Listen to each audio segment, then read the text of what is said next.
Good day, Internet. Mr. Thain back at it again with yet another teaching tips video. Now, I'm doing it. I'm going to share with you my top secret weapon.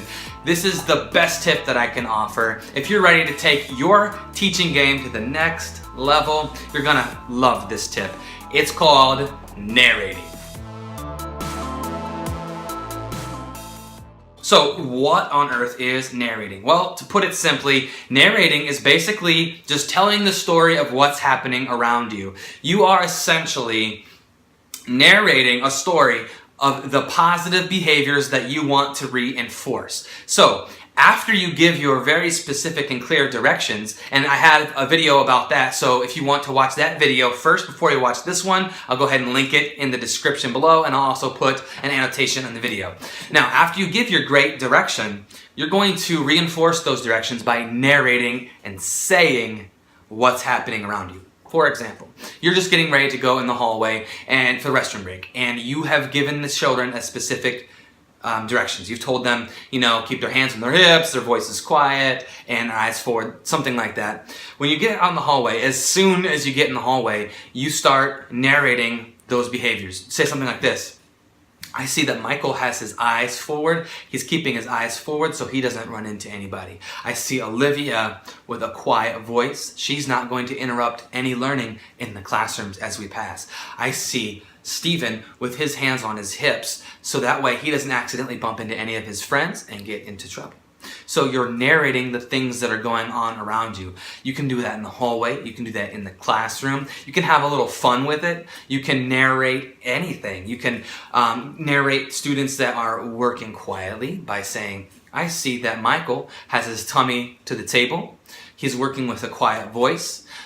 You can also narrate other behaviors that you did not specifically tell students about. For example, if you see a student helping another student when they weren't asked. So you can say, I see that Stephen helped his neighbor on her morning work, and he helped her get the answer. They didn't even need to raise their hand and ask for help because they solved the problem together. So basically you're narrating that loud enough for the whole class to hear, and then you're going to start seeing other kids follow suit. You're going to start seeing other kids do the same behaviors. So remember, you want to narrate only the positive things. It's strictly positive. There's absolutely no negative narrating whatsoever. You're just narrating the positive. Now, you're not ignoring negative behaviors, but you are emphasizing the positive. So, if a student has a negative behavior, you want to correct him or her privately, but then continue narrating. So this is a very important skill to have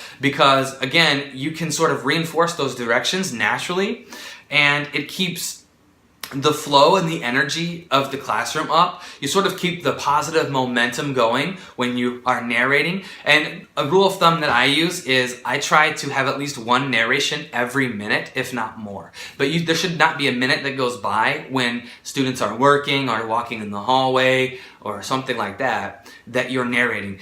I even narrate while I'm teaching. So for example, if I'm teaching a lesson and all the kids are on the carpet and I'm doing something on the whiteboard, I can stop and narrate and say, I see Julius. He's got his legs crossed. He's got his hands in his lap. He's got his eyes on the teacher. I just saw his brain get bigger. I just saw Julius learn something new. And so you narrate even while you're teaching. It never stops.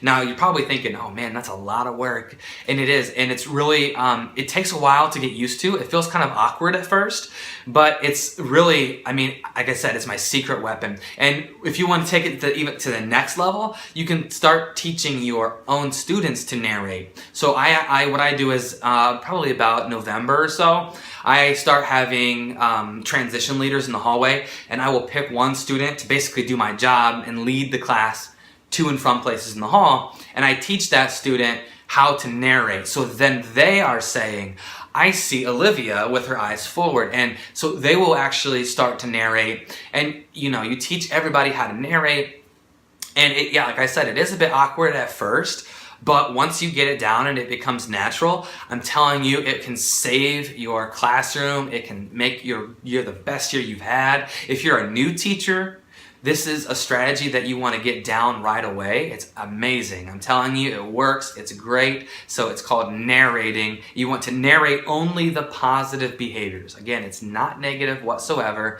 I do have one warning for you though, and this is very important, so I'm gonna get closer. Whatever you do not narrate your spouse or your boyfriend or your girlfriend. They absolutely hate it. My wife hates it when I try and narrate what she's doing. She hates it. So do not, under any circumstances, start narrating your spouse or your significant other in the house. As tempting as it may be to get a little bit of extra practice, they absolutely hate it. Don't do it. You're gonna have a bad time. So again, if you like this video and you want to see more teaching tips videos just like it, go ahead and subscribe to my channel. If you want to see something specific, you can comment below, ask me to make a video on something that you need help with. Reach out to me via email, Twitter, Facebook, whatever you want to do. Again, make it a great day.